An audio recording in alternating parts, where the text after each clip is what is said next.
Lapas Sorong akui jika alami kekurangan jumlah pegawai yang turut berpengaruh terhadap maksimalisasi kinerja pelayanan internal lapas setempat. Pada sistem pengamanan misalnya, pihak lapas terpaksa menginisiasi adanya pengamanan swakarsa berupa kader disiplin yang direkrut dari kalangan warga binaan setempat. Lembaga Pemasyarakatan kelas 2B Sorong akui jika maksimalisasi kinerja pelayanan internalnya kerap terkendala akibat adanya kekurangan jumlah pegawai yang kini dimiliki.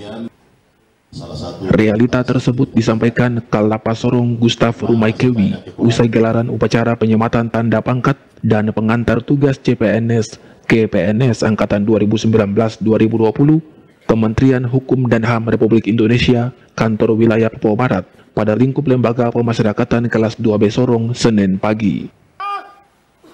Pada sistem pengamanan misalnya, menurut Kalapas, pihaknya terpaksa menginisiasi adanya pengamanan swakarsa berupa perekrutan kader disiplin dari kalangan warga binaan setempat. Kalau rasio antara warga binaan dengan kita sangat jauh sekali. Jumlah pegawai kita hanya 61 orang. 61 orang dengan petugas penjagaan juga cuma 4 orang per ribu. Jadi memang kita sangat kekurangan untuk petugas. Cuma di sini kita bersyukur karena kita bangun juga di dalam ini pengamanan swakarsa.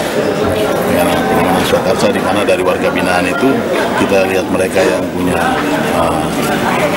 kedisiplinan, yang bisa menjadi panutan, kita ambil mereka sebagai kader disiplin, sehingga mereka bisa membantu juga petugas dalam melaksanakan tugas, sehingga kekurangan dari petugas pengamanan yang hanya 4 orang, tetapi ditambahkan dengan beberapa warga binaan ini sebagai kader disiplin untuk memantau di dalam lapas ini sangat-sangat membantu sehingga kita bisa laksanakan.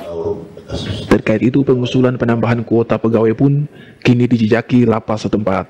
Dengan formasi pegawai yang baru ini kita juga ada minta untuk 20 orang, kalaupun itu disetujui, karena kita sangat-sangat membutuhkan. Kita dengan keterbatasan pegawai ini banyak seksi yang ada yang kosong, hanya pejabat saja yang mengerjakan tugas-tugas, tidak ada punya staf. Sehingga itu yang kita berharap juga kalau memang bisa ada tambahan pegawai untuk kita itu, ya kita berterima kasih sekali. Oke.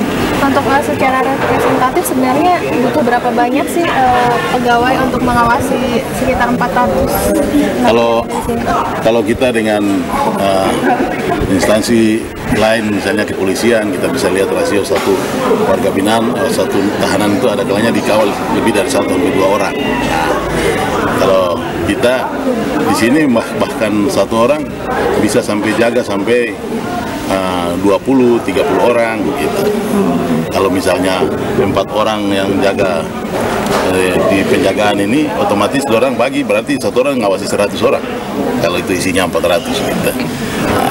Jadi memang sangat kurang. Tetapi ya, kalau kita bisa memberikan pemahaman yang baik kepada warga binaan, menciptakan suasana yang manis untuk mereka, saya yakin juga mereka juga tidak akan membuat hal-hal yang merugikan diri mereka sendiri. Anggreni Sumbung, CWM Channel.